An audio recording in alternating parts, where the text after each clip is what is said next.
Now that we've had an introduction to the periodic table, the next thing we're going to discuss is how elements can combine to form compounds. As we talked about in Chapter 1, elements are not the only type of pure substance. We also have compounds, right?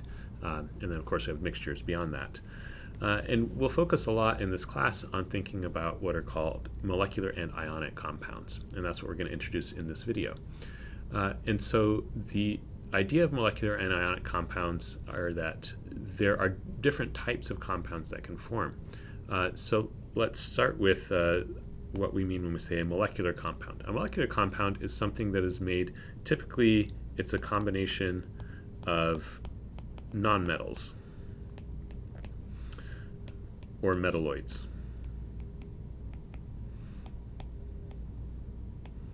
So these are aggregations of elements that don't involve metals. So some examples in molecular compounds are things that form distinct small units. And so these form what are called covalent bonds.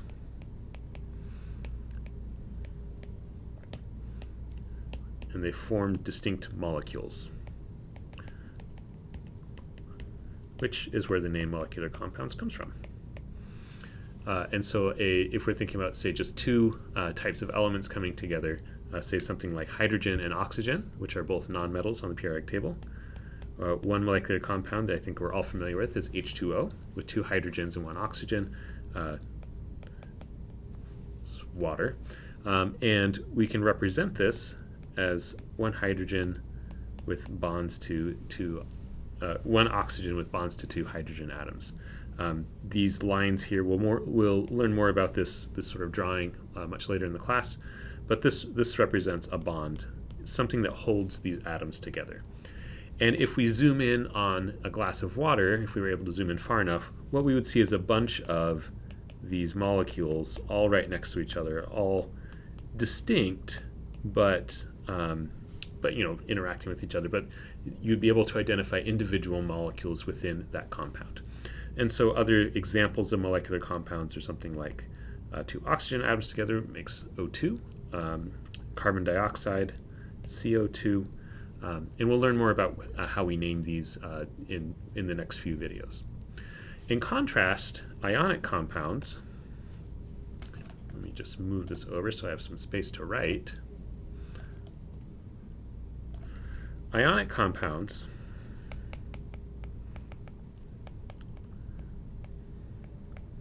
these are generally formed a combination of a metal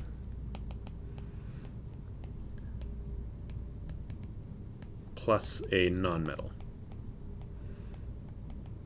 Probably the ionic compound that people are most familiar with is table salt. This has the formula unit, we say NaCl. And what's different about ionic compounds is they're held together by positive and negative charges interacting. So we write this as NaCl, but if you zoom in on a piece of table salt, you don't have individual NaCls stuck together. What you have instead is a lattice of Na plus ions and Cl minus anions, all sort of in this repeating pattern that'll look something like this. And this will keep going. The sizes here are not quite right, but this is the basic idea. So there's not a specific subunit of there's not a bunch of these little things all stuck together. All these ions interact with each other, and it's the positive and negative charges that hold this together.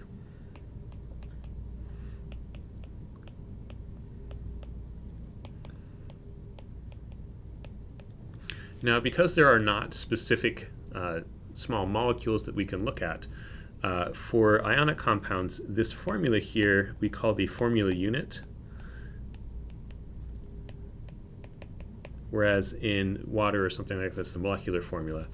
And the formula unit is the smallest group of ions that we can write that are electrically neutral, meaning that the charges all add up to 0. So for NaCl, it's pretty straightforward. You pick one positive ion and one negative ion, and that gives you the correct ratio of the sodium and the chloride in your in your salt.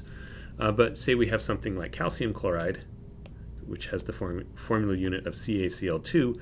That means there are 2 Cl minuses. So there are 2 of these for every 1 Ca2 plus. And we'll talk in just a little bit about how I know that those are the charges on these ions.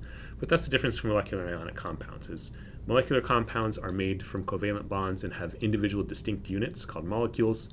Ionic compounds instead are, and molecular compounds are always combinations of, or generally, combinations of nonmetals with each other or nonmetals and metalloids, whereas ionic compounds will generally be metals combined with nonmetals, and they are going to be formed of ions. Instead of distinct molecules, it's a bunch of ions that are all held together by these positive and negative charges interacting with each other.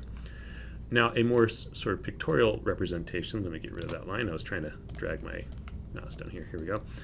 Here are a couple figures from your textbook to kind of show this. On the left-hand side here, these are examples of molecular compounds. So we have water at the top, and these are different ways of representing them. We have water, formaldehyde, methane, nitrogen monoxide, dinitrogen monoxide. These are molecules that are, all these happen to be ones that exist in the atmosphere. And these are molecules that are held together by covalent bonds, and if you had a bunch of water or methane or whatever, and you were able to zoom in with a really powerful microscope, you would see individual molecules. On the other hand, table salt over here on the right-hand side, we can see this is a representation of a bunch of, right, so what this looks like, in practice is, salt crystals, and we have these, let me get my color here, we have these, green represents the chloride ions, and orange represents the sodium ions, and there's a bunch of these all together, and we can see there's no distinct NaCl by itself. It's all part of this crystal lattice structure.